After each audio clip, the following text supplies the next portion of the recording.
समजा मी एक बॉलिंगचा बॉल घेतला, तो मोठा जड बॉल, आणि तो असा उंचीवर धरला. तर आपण आता असं म्हणतो की या बॉलकडे गुरुत्वीय स्थितीज ऊर्जा आहे. पहा, गुरुत्वीय स्थितीज ऊर्जा आहे. मग आपण असं का म्हणतो?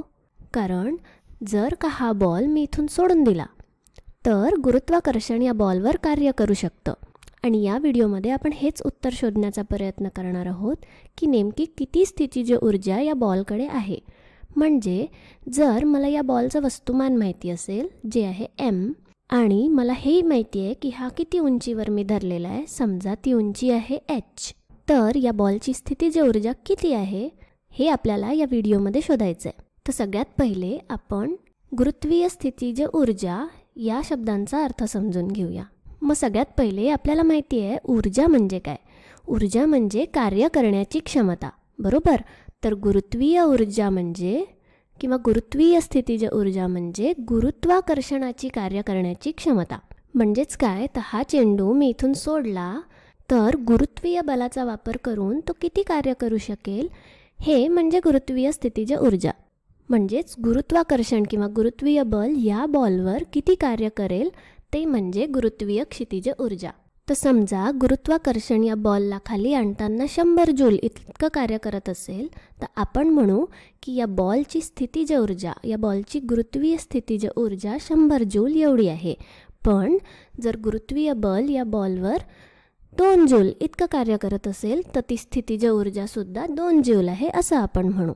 तर म्हणजेच काय, गुरुत्वीय स्थितीज ऊर्जा म्हणजे गुरुत्वाकर्षण बल या बॉलवर किती कार्य करेल याचं मूल्य. तर मग आता सुरू करण्याआधी तुम्ही विचार करा की याला स्थितीज ऊर्जा का म्हणत असतील. स्थितीज म्हणजे काय, तर थोडक्यात असं आहे की जर मी हा बॉल इथून सोडला तर हा वरून खाली पडतो, बरोबर. गुरुत्वाकर्षण बल त्याला खाली खेचतं आणि त्या बॉलला गतिज ऊर्जा मिळते, नाही का.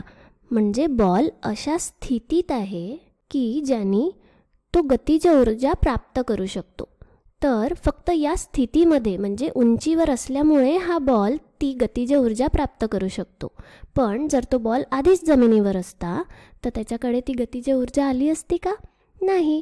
म्हणून ही गतिज ऊर्जा हा बॉल या स्थितीमध्ये आहे, या उंचीवर आहे म्हणून असते आणि म्हणून त्याला स्थितीज ऊर्जा म्हणतात.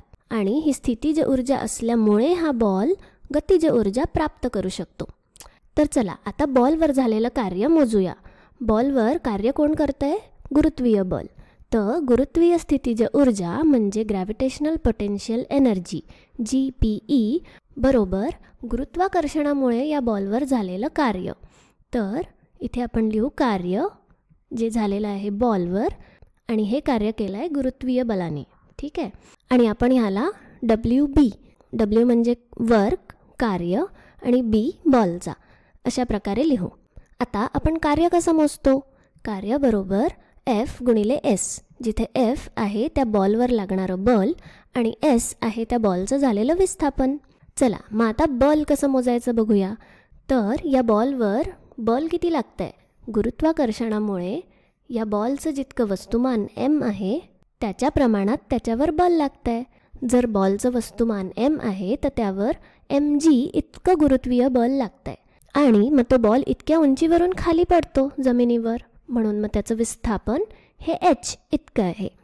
मग आता आपण हे F आणि S इकडे लिहू, आणि मग यामध्ये आपल्याला बलाची आणि विस्थापनाची मूल्ये टाकल्यावर मिळते ग्रॅव्हिटेशनल पोटेन्शियल एनर्जी म्हणजे गुरुत्वीय स्थितीज ऊर्जा बरोबर mgh, आणि हीच आहे गुरुत्वीय स्थितीज ऊर्जा.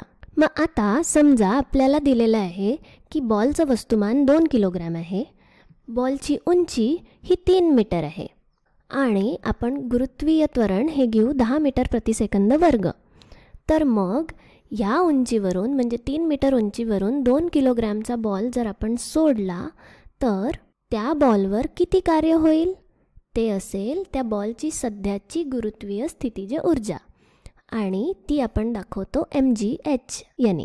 याच्यात ही मूल्य टाकल्यावर आपल्याला मिळतं वस्तुमान बरोबर 2 किलोग्रॅम, त्यानंतर गुरुत्वीय त्वरण म्हणजे 10 मीटर प्रति सेकंद वर्ग, आणि उंची बरोबर 3 मीटर. हे सोडवल्यावर आपल्याला मिळतं 60 जूल. म्हणजेच काय, 3 मीटर उंचीवर असणाऱ्या 2 किलोग्रॅम वस्तुमान असलेल्या बॉलची गुरुत्वीय स्थितीज ऊर्जा आहे 60 जूल. म्हणजेच काय, जर मी हा बॉल इतक्या उंचीवरून सोडला तर गुरुत्वाकर्षण 60 जूल इतकं कार्य करत त्या बॉलला खाली आणेल. पण आता मला एक शंका आहे, ही जी उंची आहे ती नेहमी जमिनीपासूनच मोजायला हवी का बरं? समजा मी एका 2 मजली इमारतीच्या पहिल्या मजल्यावर उभी आहे आणि माझ्याकडे असाच एक बॉल आहे. तो मी इथे धरलेला आहे, इतक्या उंचीवर धरलेला आहे. मग आता या बॉलची उंची इथपासून मोजायची की इथपासून मोजायची? विचार करा, या प्रश्नाचं काय बरं उत्तर असेल?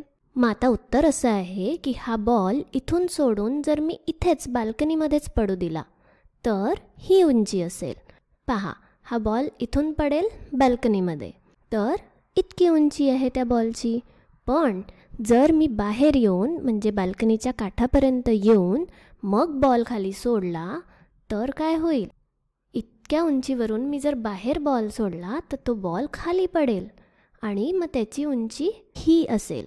मग याचा अर्थ असा की आपण कुठलीही पातळी उंची मोजण्यासाठी वापरू शकतो. हा बॉल कुठल्या मजल्यावर पडतो आहे त्यावर ते अवलंबून आहे. आपण बॉल इथून सोडल्यानंतर तो इथे पडतोय की इथपर्यंत खाली येतोय यावर अवलंबून आहे की त्या बॉलची उंची जमिनीपासून किती असेल. म्हणजे आपण कुठलीही पातळी जमीन म्हणून निवडू शकतो आणि हे पूर्णपणे परिस्थितीवर अवलंबून असतं. मग आता जेव्हा तुम्ही बॉल इथून सोडून इथपर्यंत पाडता तेव्हा त्याची उंची कमी असल्यामुळे त्याची स्थितीज ऊर्जासुद्धा कमी असेल. पण जेव्हा इतक्या उंचीवरून बॉल खालपर्यंत येतो तेव्हा ही उंची जास्त असल्यामुळे त्याची स्थितीज ऊर्जासुद्धा जास्त असेल. म्हणून स्थितीज ऊर्जा ही जमिनीची पातळी कुठे आहे म्हणजे ग्राउंड लेवल कुठे आहे यावर पूर्णपणे अवलंबून आहे. इथे ही उंची मोजण्यात चूक होऊ नये म्हणून काय करायचं, हा बॉल जास्तीत जास्त किती खाली येईल हे बघायचं. जास्तीत जास्त हा बॉल इतकाच खाली येणार असेल तर मग ही उंची घ्यायची. पण तो इथपर्यंत खाली येणार असेल तर मग ही उंची मोजायची आणि ह्याला ग्राउंड फ्लोअर किंवा जमीन म्हणायचं. आता अजून एक उदाहरण पाहू. समजा आपण या बॉलला दोरा बांधला आणि पेंड्युलम बनवलं आणि मग त्याला झुलवलं. तर पहा, इथे हा बॉल इतक्या उंचीवरून खाली येईल आणि झुलेल. तर इथून हा खाली कुठपर्यंत येतो पहा, हा त्याचा सगळ्यात खालचा बिंदू आहे आणि इथून पुढे मग त्याची उंची परत वाढत जाते. म्हणून मग आपण याला ग्राउंड फ्लोअर म्हणायचं, याला जमीन म्हणायचं आणि इथून इतकी त्या बॉलची उंची आहे असं म्हणायचं. तर मग या व्हिडिओमध्ये आपण काय काय शिकलो पहा. आपण हे शिकलो की गुरुत्वाकर्षणामुळे जे बल लागतं आणि त्या बलामुळे जे कार्य होतं ते गुरुत्वीय स्थितीज ऊर्जेशी कशा प्रकारे संबंधित आहे. त्यानंतर कुठल्याही वस्तूची गुरुत्वीय स्थितीज ऊर्जा ग्रॅव्हिटेशनल पोटेन्शियल एनर्जी कशी मोजायची हे आपण बघितलं. आणि शेवटी ही ग्रॅव्हिटेशनल पोटेन्शियल एनर्जी स्थितीज ऊर्जा मोजण्यासाठी उंची कशी मोजायची हे सुद्धा आपण बघितलं.